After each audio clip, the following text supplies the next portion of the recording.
Hola, muy buenas. Estoy haciendo este vídeo para tratar de salir al paso de la última polémica que ha habido a nivel eclesial sobre la negativa del Vaticano de cara a que las mujeres y los laicos puedan predicar durante la misa, puedan predicar la homilía. Ha sido una petición de la Iglesia alemana que con sus sombras y con sus luces, cosas cuestionables, pero con muchas cosas muy positivas en el camino sinodal que han hecho, pues había pedido al Vaticano. Y pues el dicasterio de la liturgia se ha negado diciendo que no, que la homilía pertenece exclusivamente al sacerdocio y que hay un código de derecho canónico y que hay unas normas litúrgicas muy claras que hay que cumplir. Por cierto, normas, códigos, teologías elaboradas todos, por clérigos, por hombres. Pero bueno, eso es otra historia.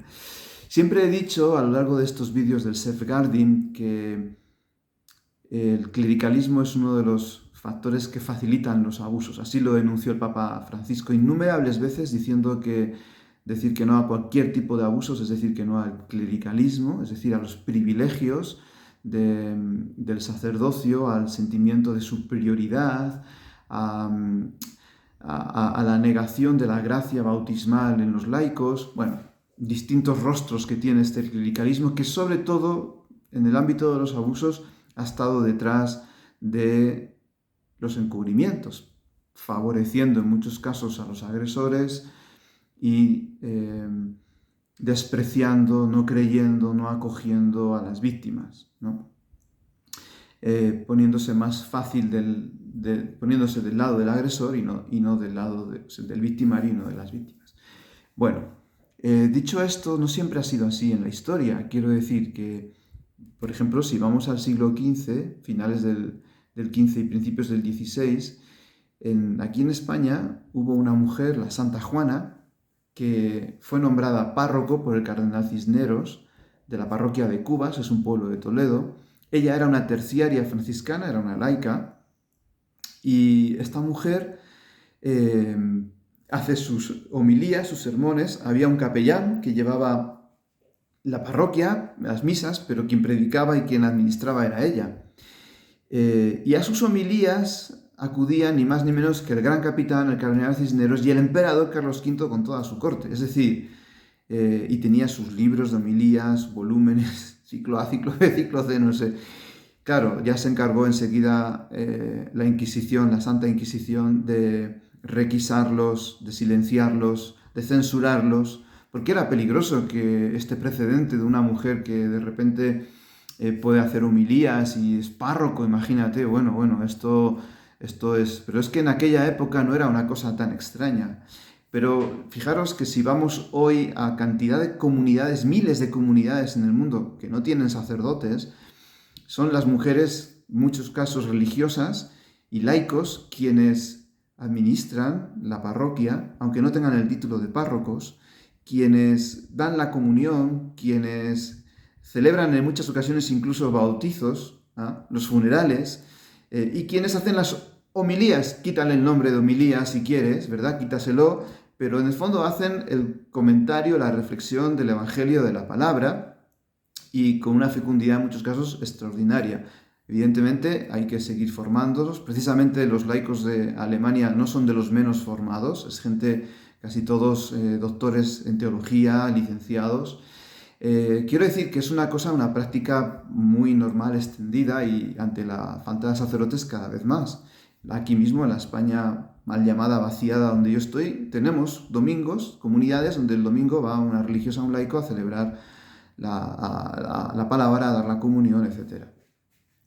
Yo pertenezco a una comunidad, Verbum Dei, Fraternidad Misionera Verbum Dei, que desde sus orígenes hemos compartido con toda la naturalidad del mundo que los laicos pudieran predicar en las homilías. Nos ha supuesto a veces también sus tensiones, sus conflictos, porque siempre nos faltan a veces compañeros o compañeras que que hay que obedecer a la Iglesia, ¿no? Hay que obedecer. Si la Iglesia dice esto, pues no pueden predicar.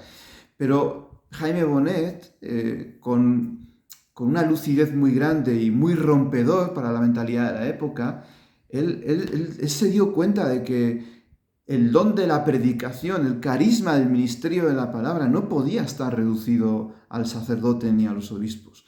Y que los laicos, las mujeres, también tenían el don de poder predicar la palabra de Dios. Es verdad que hay muchos más espacios que simplemente una homilía. Y que hay otros lugares, otras cátedras, ¿verdad?, donde la iglesia puede, las mujeres y los laicos pueden hacer, predicar el ministerio de la palabra. Además se puede hacer una palabra cantada, hecha arte, una palabra escrita, no solamente es lo que se pronuncia desde el ambón. Pero sin duda la celebración comunitaria, el encuentro con la comunidad es un espacio también privilegiado. Insisto, nosotros lo hemos vivido con mucha naturalidad. De hecho, he hecho en falta una voz más profética de parte de mi comunidad para seguir abriendo caminos y seguir diciendo, pues señores, no estamos de acuerdo con esto, no estamos de acuerdo con esto. Porque además contradice lo que ha sido nuestra práctica con mucha naturalidad. Y a lo mejor si nos demuestran que estábamos equivocados y nos tenemos que convertir, bueno, pues lo haremos, ¿no? Pero fijaros que, claro, aquí está el argumento de decir, no, es que, ojo, la obediencia, hay que obedecer, de acuerdo, hay que obedecer, pero la obediencia significa la sumisión de la voluntad, no de la inteligencia, no de la inteligencia. A mí el superior me puede pedir que yo meta las sillas porque va a llover, y me da esa razón. Yo miro los pronósticos del tiempo y veo que por ningún lado va a llover, aún así meteré las sillas, porque la obediencia implica la sumisión de la voluntad, pero no de la inteligencia. No me puedes pedir que crea que llueva.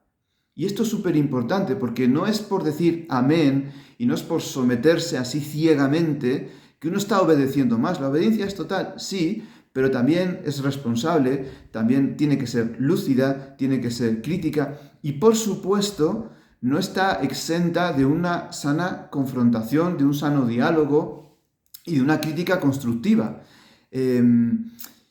El argumento de la comunión. Es que esto genera confusión, es que esto divide. Pues mira, es un error, en mi opinión, usar el argumento de la comunión para someter también las inteligencias. Como si el tener un mismo pensar fuera que todos aquí pensamos igual y nadie se sale de la norma, nadie se sale del discurso oficial. Pues si no fuera porque hay gente que se sale del discurso oficial, aunque a veces eso le suponga problemas, la Iglesia en muchas cosas no hubiera avanzado. Mira, si no fuera porque Santa Clara se opuso a que un obispo o el Papa le escribiera la regla y ella dijo, no, nosotros tenemos derecho a escribir nuestra propia regla, hoy en día las clarisas no tendrían el famoso conocido como privilegio de la pobreza, que lo defendió a capa y espada, pero así otras muchas cosas en la Iglesia que han crecido desafiando un poco en un buen sentido, desde la comunión y desde la obediencia, desde el amor a la Iglesia, desafiando el status quo o lo que aparentemente está establecido. Además, la Iglesia ha demostrado a lo largo de los siglos que en cuestiones que a veces eran inamovibles y que parecía que eran ya así como, me refiero a situaciones disciplinarias, no a dogmas de fe, la Iglesia también ha demostrado que se ha equivocado. Bueno, pues siempre lo he dicho, que mientras como Iglesia no hagamos una reflexión profunda y seria de cara al ministerio ordenado y a los fundamentos teológicos y espirituales que están detrás y las consecuencias que eso tiene, en mi opinión se seguirá cronificando los abusos, las asimetrías de poder y será un facilitador de ese clericalismo que está en la raíz de muchos encubrimientos y de la cultura del abuso. Pues espero que esta reflexión pues, nos pueda ayudar. Hay gente que dice, es que como estoy preocupado con tan poco. No es poco amor a la Iglesia esto. Por amor a ti, por amor a Sion, no callaré. Yo amo profundamente la Iglesia, pero eso no significa que tenga que estar de acuerdo con todo y que no pueda uno manifestar su opinión. Que Dios os bendiga y perdonad esta homilía, este rollo que os he soltado. Abrazos.